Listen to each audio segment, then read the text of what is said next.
فقیر بادشاہ کے دربار میں جا نکلا نا تو کہا کہ بادشاہ یہ تخت و تاج کیا ہوتے ہیں، اس کی کوئی قیمت نہیں ہے۔ تو بادشاہ ہنس کے کہنے لگا اس فقیر کو باہر نکالو، اسے کیا پتا ہے کہ تخت و تاج کیا ہوتے ہیں، اس کی لذت کیا ہوتی ہے۔ جب خدام کھڑے ہوتے ہیں، استقبال کر رہے ہوتے ہیں، جب تخت پہ بیٹھے اور ساری رعایا نیچے بیٹھی ہوتی ہے، اس نے کہا نکالو فقیر کو، اس کو کیا پتا۔ بادشاہ ایک دن شکار کرنے گیا تو وہاں اس کا گھوڑا جو ہے وہ سرکش ہو گیا اور ایسی جگہ پہ لے گیا کہ جہاں نہ پانی تھا اور نہ کوئی اور چیز۔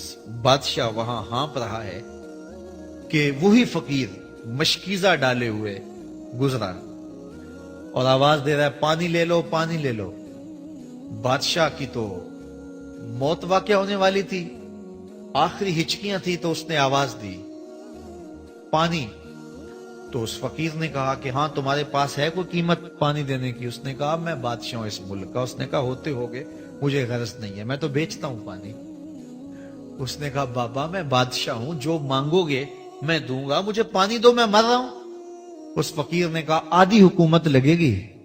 اس نے کہا آدھی لے لینا، مجھے پانی تو دو، کیونکہ مر گیا تو ساری جائے گی۔ اس نے پانی کا گھونٹ دیا، پیاس کی شدت تھی، جب پانی کا کٹورا اس نے منہ سے لگایا تو پانی حلق میں اٹک گیا۔ اب پھر دوبارہ مصیبت بن گئی۔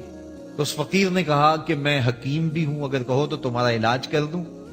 اس نے کہا ضرور کرو، لیکن اس نے کہا میں یوں ہی نہیں کروں گا، آدھی باقی حکومت بھی لگے گی، وہ بھی لکھ دو۔ اس نے چمڑے کے اوپر لکھوا لیا، ساری حکومت لکھوا لی، اور اس نے اس کا علاج کیا فوری۔ جو اس کے پاس ٹوٹکا ٹونا تھا تو اس کا پانی حلق سے نیچے اتر گیا۔ بادشاہ گھوڑے پہ بیٹھا واپس آیا، وقت گزر گیا، عرصہ بیت گیا۔ بادشاہ پھر تخت پہ بیٹھا تھا، وہی فقیر بھیس بدل کے دوبارہ آ گیا۔ پھر اس نے نصیحت کی کہ آخرت کو یاد کرو، یہ دنیا کچھ نہیں ہے، 4 دن کی کہانی ہے۔ بادشاہ نے کہا تو میرا خیال ہے پہلے بھی کبھی آیا تھا، تو نہیں سمجھتا تخت و تاج کی لذت کیا ہے۔ اس نے کہا اس کی کوئی قدر و قیمت نہیں ہے، چھوڑ اسے، آخرت سب کچھ ہے۔ تو اس نے کہا نکالو اس فقیر بابے کو، یہ اس دن بھی آیا تھا تو آج پھر آ گیا ہے، اپنی راہ لے بابا۔ اس فقیر نے اپنے تھیلے سے وہ چمڑے کی دستاویز نکالی جس کے اوپر اس نے ساری حکومت لکھ کے دی تھی۔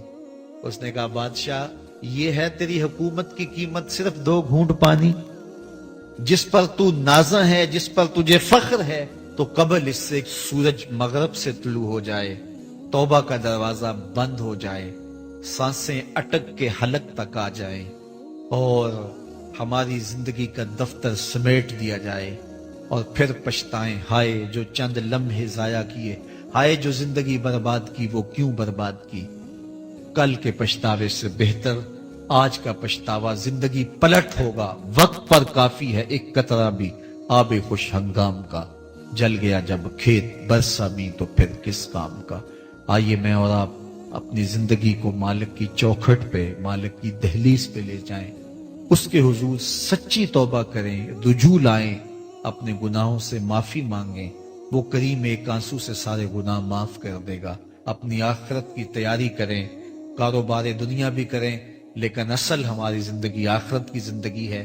صحابہ کو خندق کھودتے دیکھا تو پیار آیا تو یہی کہا اللہم ان العیش عیش الآخرہ، اے اللہ زندگی تو آخرت کی زندگی ہے، فاغفر للانصار والمہاجرہ، میرے انصار کو بھی بخش دے، میرے مہاجروں کو بھی بخش دے۔